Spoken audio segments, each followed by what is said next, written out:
Halo, perkenalkan nama saya Chelsea Alinka dari kelas 11 1. Nama saya Evan dari 11 1. Nama saya Marvin. Nama saya Mario. Nama saya Nisa. Jadi kali ini kita mempresentasikan HIV/AIDS dan juga narkoba. Jadi apa sih itu HIV? HIV atau singkatannya Human Immunodeficiency Virus merupakan sebuah virus yang menguras imun tubuh pada manusia. Jadi HIV ini merupakan tahap awal yang pada akhirnya nanti akan memuncak di AIDS. Nah, AIDS ini merupakan tingkat akhir yang merusak imun tubuh manusia. Jadi kalau mau diobatin pun nggak bisa. Treatmentnya belum ada. Lanjut ke olahraga terhadap pasien HIV itu tidak bisa menyembuhkan karena belum ada obatnya. Tapi olahraga bisa meredakan pasiennya karena pasiennya bisa jadi lebih bugar, lebih sehat. Contoh olahraganya ya bisa berenang, dansa, lari, berjalan dan lain-lain. Lanjut. Lalu untuk penyakit ini pasti tentunya akan ada gejala. Nah, di sini kami ada memberikan 6 gejala. Gejala yang pertama adalah infeksi menular seksual. Dari yang kita tahu ini penyakit ini sudah pasti sangat mudah untuk menular, bisa melalui jalur cairan seperti cairan tubuh, seperti darah maupun ludah. Yang kedua adalah bercak putih yang ada di lidah kita. Yang ketiga, penurunan berat badan. Yang keempat, mengalami herpes zoster. Herpes zoster ini adalah infeksi yang terjadi pada kulit atau yang biasa kita sebut dengan cacar api.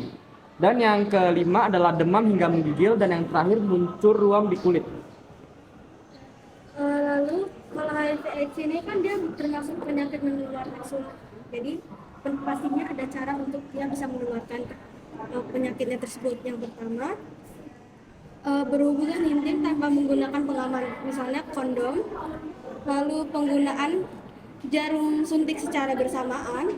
Dan ketiga, penggunaan alat bantu seks bersama, bisa kita tahu namanya sex toys. Dan terakhir, melalui kehamilan, persalinan dan menyusui. Jadi misalnya ibu itu punya penyakit HIV/AIDS, itu bisa ditularkan ke anaknya melalui ketiga hal ini.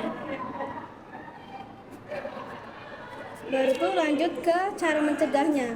Cara mencegah HIV/AIDS ini ada beberapa macam, yaitu yang pertama,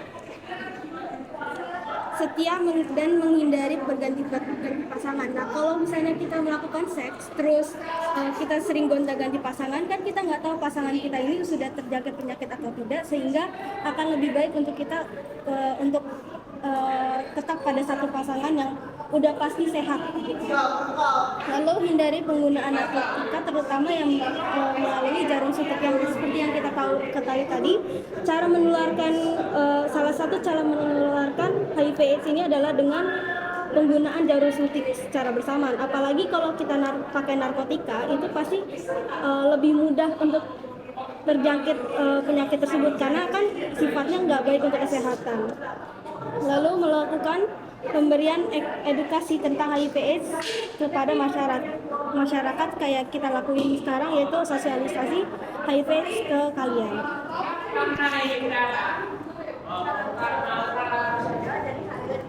Kemudian ada peran gereja terhadap pencegahan HIV/AIDS dan peran gereja dalam mengatasi penggunaan narkoba. Jadi untuk HIV/AIDS itu gereja itu memberi pendidikan mengenai HIV/AIDS supaya orang-orang bisa mengetahui informasi seputar HIV/AIDS, serta mereka menganjurkan agar orang-orang tidak melakukan seks di luar nikah, dan juga setelah menikah hanya setia pada satu pasangan saja supaya mencegah penularan HIV/AIDS.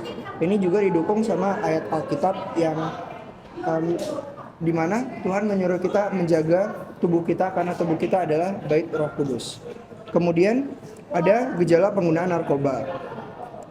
Yang pertama adalah hilangnya minat bergaul dan berolahraga. Yang kedua, mengakibatkan perawatan dan kerapian diri itu mereka tidak peduli sama kerapian diri. Kemudian disiplin pribadinya mengendur. Kemudian suka menyendiri, dan yang terakhir cepat tersinggung dan cepat marah. Terus yang berikutnya adalah faktor-faktor penyebab ketergantungan narkoba. Yang pertama itu adanya alasan alasan psikologis, dan juga adanya trauma sosial, dan juga adanya penyakit mental dan juga genetik.